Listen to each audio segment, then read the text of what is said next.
Princess Lilibet Diana had been christened. Why would they use a title for their children that represents an institution they loathe so much? Well, Harry and Meghan have never provided any evidence for that highly incendiary claim. It's not like they haven't had the chance to. After all, they pumped out 6 hours of self-indulgent bilge on Netflix, trashing Britain and the press for its racism. She was never pregnant at all. Instead, the video has emboldened conspiracy theorists. They're calling it Megspiracy, and the pair are being subjected to yet more merciless ridicule. Piers Morgan is furious, and this time, he is definitely not standing alone. Senior palace insiders are quietly lining up behind him, and reports are hitting both the US and the UK at the exact same time. Something serious is moving behind Buckingham Palace doors, and almost nobody is saying a word about it. A quiet, cold, highly calculated investigation is now in motion. And here's the twist. Meghan's Netflix series, released to the world this morning, is packed with, well, not really revelations, are they? It's sort of rehashed old revelations with a new twist. As it turns out, we've apparently been wrong all along. Britain is a nasty, racist hellhole where only magnificent Meghan stood up to all this, and the world's biggest victim. It is not about Harry. It is not about Meghan. The spotlight is locked directly on Archie and Lilibet. Their births, their paperwork, their titles, and their exact position in the royal line are all being closely examined. And once you hear what investigators are rumored to have uncovered, missing signatures, confusion around a birth certificate, and even a christening with 0 official church records. Harry and Meghan Markle's surrogacy scandal has entered the mainstream media domain. It suddenly starts to click why Meghan Markle is reportedly in full meltdown mode inside that Montecito mansion. Every part of this situation connects right back to what Piers Morgan has been saying loudly for months. He keeps pushing one question that a lot of mainstream media seems to dance around. A brutally simple question: if Harry and Meghan keep using their Sussex titles for every deal, every brand move, every public statement, while also presenting themselves as victims of that same royal system, then what is really going on here? How does it get there, Omid? Surely you as the author, I mean, you must be furious, right? You must be demanding. Heads roll. And you want names, don't you, ironically? Omid, about who did this to you? Who besmirched your reputation as an author? I would, Omid. I'd want to know right now, especially if I was trying to convince the world that I had nothing to do with it myself, and I'd never ever put these names in writing, and maybe some lawyer had come along and told me not to. I mean, that couldn't possibly have happened because you've given us your word, and as I've established so far in this monologue, your word is your bond and should be taken as sacrosanct. Well, I'm going to cut through all this crap. I'm going to tell you the names of the 2 senior royals. Piers does not soften it. He calls it straight hypocrisy on a massive scale. Those titles show up everywhere. Official statements, Netflix deals, lifestyle branding, you name it. The Duke and Duchess of Sussex is not just a title anymore. It is a full-blown product. And now that same product is being extended to their children. Prince Archie. And now they want to give their kids the titles of prince and princess, even though they don't live anywhere near the royal family. They don't do any duties. They do nothing to deserve it. They live in a mansion in Montecito in California and use their own royal titles to make loads of money. Princess Lilibet. More titles bring more spotlight, more attention, and yes, more money. Piers Morgan labeled it exactly how he sees it. This is about cash, not just status. And the moment he said it, people instantly understood what he meant. But here's why Piers is turning. The pressure up now. This is no longer just about Harry and Meghan. They kept telling the world how ghastly the monarchy is. It's a prison camp. All the royals want to get away from it, but they can't because they're trapped in the world of titles and privilege. And now they want to give their kids the titles of prince and princess, even though they don't live anywhere near the royal family. They don't do any duties. They do nothing to deserve it. They live in a mansion in Montecito in California. This is about what those titles actually mean for Archie and Lilibet. And things start getting serious very fast right here. Think back to the Oprah interview, an interview Piers Morgan has called one of the most damaging moments in royal history. Meghan claimed that Archie was denied a royal title because of his skin color. Were dealt with a bit more, you could call it aggressively, when it came to errant members of a royal family. You sent them off to war and hoped that war took care of the rest, sort of thing. And so I think in this sort of modern era, you do actually need some way to, discipline may sound like a harsh word, but to share with them, hey, you're part of this. You have to be a situation like Harry, because Harry and Meghan left in part because they thought they could just do whatever the heck they wanted. Nobody was going to tell them no. She suggested the palace made a decision about her child based on race. Piers pushed back hard. And here is why. Under the rules set in the letters patent from King George V, great-grandchildren of a monarch do not automatically receive prince or princess titles. That rule applies across the board, no special treatment. Archie was not singled out, the rule simply did not apply to him at that time. Piers Morgan called it a lie, broadcast to millions about an institution that could not publicly respond. And now, that same claim is reportedly sitting right at the center of why the palace is taking another look at everything connected to these children's royal status from the ground up. The moment children's titles become part of a global racism narrative, This case about whether you think the birth was real, whether you think there was a surrogate, whether you think Meghan was wearing a moon bump. The fact is, Harry and Meghan lied. Buckingham Palace lied on their behalf. There was a complete cover-up over the birth of Prince. everything shifts, and the palace is left with no choice but to double-check every document tied to those children very closely.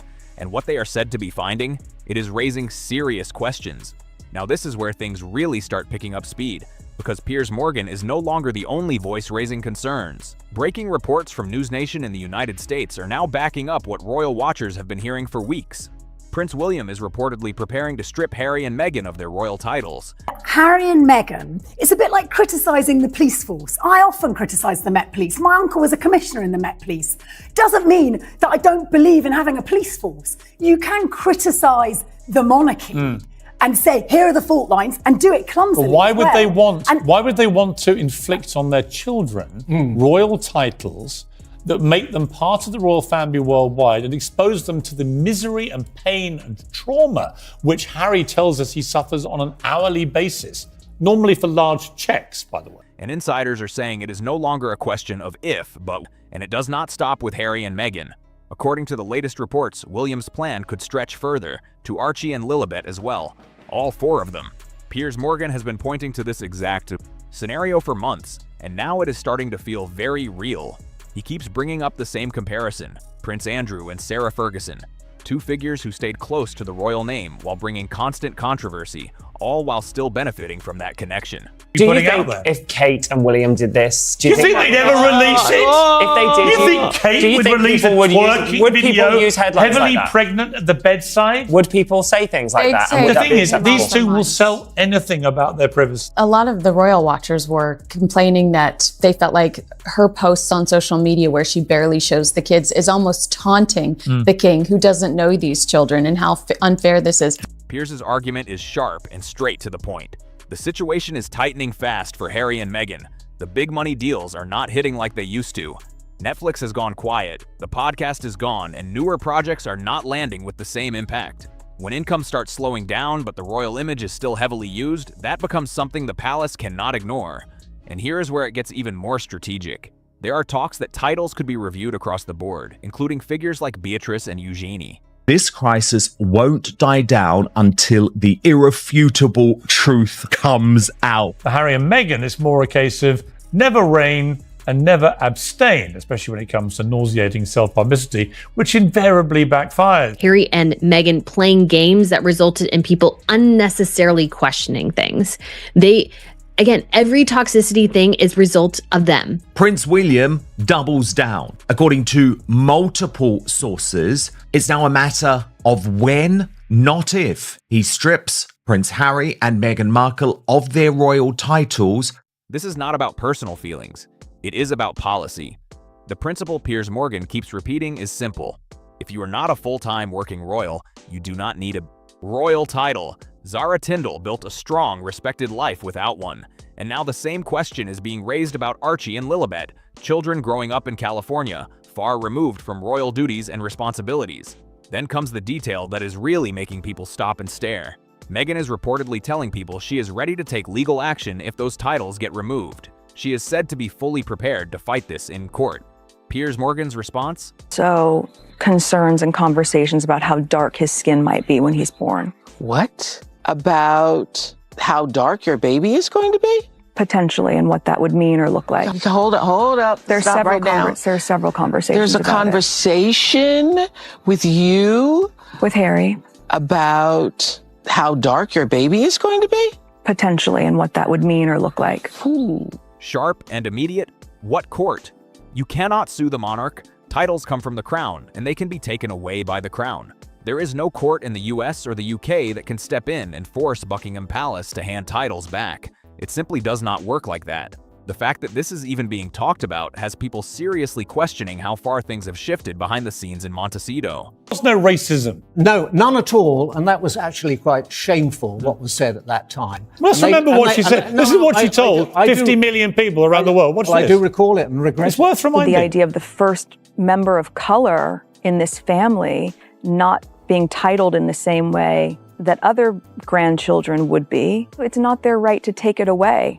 It was a complete, hang on, Tessa, it was a complete lie. Appalling ignorance, and also used in a very, very nasty way to attack people who couldn't answer back. Yes. And now it moves into the part that is sending real shockwaves through royal circles. Beyond the titles, beyond the public back and forth, beyond any legal talk, something much bigger is unfolding. Senior advisors at Buckingham Palace have reportedly launched a quiet internal verification review focused directly on Archie and Lilibet, their births, their official records. They're legally covering their backs. There's just too many unknowns. And then, of course, we have that the doctor that allegedly delivered Lily quit her practice 2 weeks after giving birth to Lily or delivering Lily. That sentence there is missing. They're standing in relation to the crown. And Piers Morgan is making one thing very clear. This is not routine. This is something much more serious. This is where the situation takes a turn that even longtime royal watchers did not expect. Because when the palace launches what is being described as an internal verification review, that is not just normal paperwork. It signals concern at the highest level. Moves like this do not happen unless there are real questions that need clear answers. Apparently, they invited all the royals to Lilibet's christening, but they all declined to come, as if they're all going to get on a plane and fly to California to embrace the people who've been trashing them for the last 3 years. But it looks like from the jungle drums, they have been invited to the coronation, right? Yeah. Now, they're holding it out to make it all about them, make it a big drama. So do you think they're actually going to come? What makes this even more intense is the level of detail reportedly being examined. We are talking about official birth records, registration timelines, signatures, and whether every single step lines up with royal protocol. Nothing is being skipped. Everything is under a microscope. I do now, yeah. I think because it's their currency, isn't it? They've made an awful lot of money, and again, this they're taxed by having that association with the royal family. It's the cachet and cash. You mentioned sort of, the favoured journalists that they were briefing in the first instance that they weren't. And here's the key issue being quietly discussed: consistency. Do all the records match perfectly? Were all procedures followed exactly as required for royal family members? Are there any gaps, delays, or irregular details that need explaining? These are the exact questions driving this review right now. Because when it comes to the line of succession, there is zero room for doubt. This is not about opinions or headlines. This is about official status, constitutional order, and public trust. If something does not line up on paper, it becomes a problem the palace cannot ignore. Piers Morgan has been pushing this point hard. This has moved far beyond interviews and media moments now. If titles are being claimed, if royal status is being used in global deals, and if a family is positioning itself inside that system, then everything tied to that status has to be completely solid and unquestionable. And that is exactly why this review is being seen as explosive. Because if everything checks out, the palace can shut down all speculation instantly and move forward cleanly. But if inconsistencies show up, even small ones, it could open the door to much bigger consequences. We are talking about possible changes to titles, updates to official records, and serious conversations about placement within the royal structure. And here's what makes this even more intense: silence. The palace has not said a word publicly about any of this. No denials, no confirmations, nothing. And in royal terms, that kind of silence often signals that something is happening behind closed doors that they are not ready to reveal. That silence is exactly what is driving speculation right now.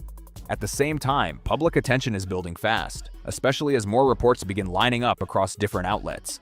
When multiple sources start pointing in the same direction, people start paying very close attention. And right in the middle of it all is Piers Morgan, pushing the conversation further into the spotlight. He is not backing down, and he is making it clear. This could be a defining moment for how royal titles are used, who gets to keep them, and what standards need to be met going forward. Because at the end of the day, this is about more than just one family. This is not just about headlines anymore. This is about the rules holding the entire royal system together, and what happens when those rules get tested out in the open. The palace does not move like this without a reason, and they definitely do not step into something this serious unless they feel they have no choice. The monarchy can survive scandal, but uncertainty? That is where real problems begin. Because once questions touch the bloodline, it hits the core of the entire system. This is not gossip territory, this is constitutional ground. And according to current reports, those questions have now reached a level where they cannot just be brushed aside. Start with Archie's birth certificate, the most basic and official proof for someone in the line of succession. It is supposed to be clear, fixed, and consistent. But this is where things take a strange turn. Months after his birth, that document was reportedly changed. Meghan's full legal name, Rachel Meghan Markle, was quietly removed. And in its place, only her royal title appeared, Her Royal Highness the Duchess of Sussex. No first name, no last name, just the title. Piers Morgan has locked onto this detail and it stands out instantly. In royal administration, changes like that are extremely rare. These are not small edits you make casually. Someone had to request it, someone had to approve it, and someone had to officially record it. But when people tried to trace where it came from, the explanations did not match up. Meghan's side reportedly said the palace requested the change. Palace insiders pushed it back, saying it came from Meghan's team. No clear agreement, no consistent version, no clean paper trail, just a changed record and conflicting claims. Then comes the birth announcement, and this is where royal protocol really starts to look shaky. Every royal birth follows a strict and verified process. There is confirmation, named doctors, official timing, and a formal palace announcement. But with Archie, that sequence did not play out the usual way. The public was told Meghan had gone into labor after Archie had already been born. Hours went by with confusion, no clear hospital details, and no confirmed witness statements. And here's the detail Piers Morgan keeps pointing at. The announcement did not include signatures from the attending doctors. That might sound minor, but it is not. Those signatures are part of the formal process. They confirm the birth is properly recorded and legitimate within the system. Without them, questions naturally start building, and calling it privacy does not fully answer those gaps. Now shift to Lilibet, because this is where things reportedly get even more intense. She was born in California, handled entirely through Harry and Meghan's personal team. No British doctors, no royal medical staff, no palace bulletin, and no traditional public announcement outside Buckingham Palace. For celebrities, that is completely normal. But for a child connected to the British line of succession, that is a major break from long-standing royal protocol. And now comes the detail that is raising the most concern behind palace doors. When advisors reportedly checked Church of England records connected to Lilibet's California christening, they found nothing. No entry, no registry listing, no confirmation from any bishop, no acknowledgement from the Archbishop's office. Piers Morgan is direct about this. A royal christening is not just for photos. It is a formal act that links the child to the Church of England, the same institution tied closely to the crown itself. And without that official record, the situation becomes much more serious, because now it is not just unclear, it may be incomplete from a constitutional standpoint. And that is exactly why, behind the polished photos and controlled public image, the mood in Montecito is being described as far more tense than it looks. Piers Morgan has been pushing harder on this point, and he is not backing off. He keeps saying Meghan's entire current image, the lifestyle branding, the media deals, the public persona, leans heavily on one thing: the power and mystery of the British crown.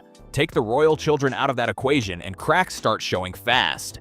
Strip the titles completely and the whole structure starts to look unstable. Piers puts it in the most direct way, without Sussex tied to every statement, every deal, every public move. What is really left? Just a couple who stepped away from the most famous royal family in the world, then spent years publicly criticizing that same institution while still building deals around it. That is not a powerful brand. That is a caution story. And when it comes to Harry, Piers points to something many people miss. Harry reportedly believed that even while living in California, far from royal duties, his children would always carry that royal identity. That it was permanent, locked in, untouchable no matter what happened. But now, that idea is being shaken. Reports suggest Harry has been trying to contact senior members of the royal family, and those calls are going unanswered.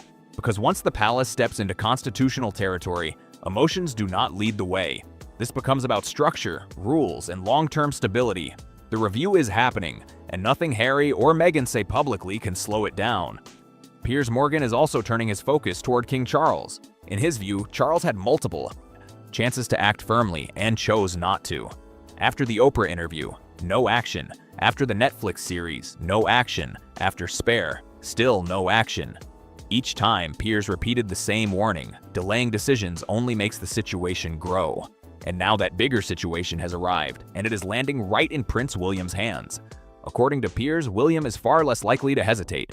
He has watched everything unfold step by step, and he understands exactly what is at risk.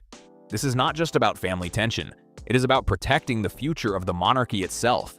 Because one day, his children, George, Charlotte, and Louis, will inherit this entire system. So now the question becomes, what happens next? Those closely watching this palace review say there are 3 possible outcomes for Archie and Lilibet's royal status. The first is a quiet freeze. The titles technically stay, but they stop being actively used. No public push, no reinforcement, just a slow fade into the background over time. The second is a quiet reclassification. No big announcement, no dramatic headlines. Their names simply stop appearing on official royal listings. They become private individuals, completely outside the working royal structure. And then there is the third option, the one Piers Morgan says is now seriously on the table: formal removal. If the review finds that key protocols or standards were not properly followed, the Crown has the authority to act. No spectacle, no emotional speeches, just a clean official move to remove titles and recognition completely. Piers Morgan's stance has stayed the same, but now it carries even more weight. The Crown always survives, people don't. Harry and Meghan may have built a public image closely tied to royal status, but the palace controls the system behind it. And in the end, it only takes one decision, one formal move, to reshape everything they have built over the years in California. So now the real question is, does the palace bring everything into the open or keep it locked behind closed doors? Because one thing is clear, this situation is far from over.